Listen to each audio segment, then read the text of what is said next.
আমরা কিন্তু সকলের মুখে মুখে একটি কথাই শুনতে পাই যে 31শে আগস্ট কিন্তু কন্টেন্ট মনিটাইজেশন দেবে সকলকেই। তো কন্টেন্ট মনিটাইজেশন কে কে পাবে এগুলো কিন্তু আমরা অনেকেই জানি না। তো আজকের এই ভিডিওতে আপনারা জানতে পারবেন যে 31শে আগস্ট কোন ব্যক্তিটা কন্টেন্ট মনিটাইজেশন পাবে। এই কন্টেন্ট মনিটাইজেশনের কথা শুনে কিন্তু অনেকেই ভাবছেন যে সকলেই মনে হয় কন্টেন্ট মনিটাইজেশন পাবে। এটা কিন্তু নয়, কিছু সংখ্যক মানুষ কিন্তু 31শে আগস্ট এই মনিটাইজেশনটা পাবে। অবশ্যই ফুল ভিডিও দেখবেন, তাহলে কিন্তু আপনারা বুঝতে পারবেন 31শে আগস্ট কোন ব্যক্তিগুলো মনিটাইজেশন পাবে। এটা কিন্তু সকল ব্যক্তিকে জানা দরকার। তো সেটাই কিন্তু আমি বলতে যাচ্ছি।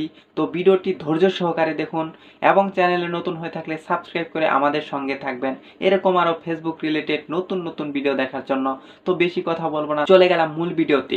কারা কারা এই কন্টেন্ট মনিটাইজেশন পাবে 31শে আগস্ট? যাদের অ্যাডস অন রিলস এবং কি ইনস্ট্রিম অ্যাডস ছিল তারাই কিন্তু এই কন্টেন্ট মনিটাইজেশনটা 31শে আগস্ট পাবে। কিন্তু যাদের এই সেটআপগুলো ছিল না তারা কিন্তু এই কন্টেন্ট মনিটাইজেশন পাবে না। তাদের কিন্তু নিজের যোগ্যতা দিয়ে কিন্তু কন্টেন্ট মনিটাইজেশন পাইতে হবে, অন্যথায় কিন্তু সম্ভব নয়। আপনারা যতই চেষ্টা করুন না কেন 31শে আগস্ট কিন্তু শুধুমাত্র যাদের ads on reels instream add ছিল তারাই কিন্তু পাবে। এই কথাটা অনেকেই বুঝতে চান না।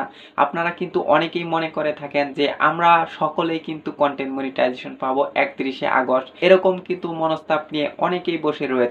কিন্তু আপনারা বুঝতে চান না যে এটা শুধুমাত্র কিছু লিমিটেড মানুষের জন্য, কিছু নির্দিষ্ট মানুষের জন্য। আমার কিন্তু একটা পেজ রয়েছে, সেখানে কিন্তু আমি অ্যাডস অন রিলস এবং কি ইনস্ট্রিম অ্যাডস এগুলো পেয়েছি। সেগুলো কিন্তু বর্তমানে ফেসবুক উঠিয়ে নিয়েছে। এখন আমি কিন্তু 31শে আগস্ট এই অপশনটা পাবো। এটা কিন্তু ফেসবুক নিজেই বলে দিয়েছে যে আমরা 31শে আগস্টের মধ্যেই কিন্তু মনিটাইজেশন পেতে চলেছি। যাদের মনিটাইজেশন ছিল ইনস্ট্রিম অ্যাডস এবং কি অ্যাডস অন রিলস, অন্যথায় কিন্তু আপনারা এই মনিটাইজেশন পাবেন না। যদি আপনারা এই মনিটাইজেশন পেতে চান তাহলে অবশ্যই রেগুলার কাজ করুন, দেখতে পারবেন যে আপনারাও কিন্তু এই কন্টেন্ট মনিটাইজেশন পেয়ে গেছেন। তো এই ছিল আজকের ভিডিও। চ্যানেলে নতুন হয়ে থাকলে অবশ্যই সাবস্ক্রাইব করে আমাদের সঙ্গে থাকবেন নতুন নতুন ফেসবুক রিলেটেড ভিডিও দেখার জন্য।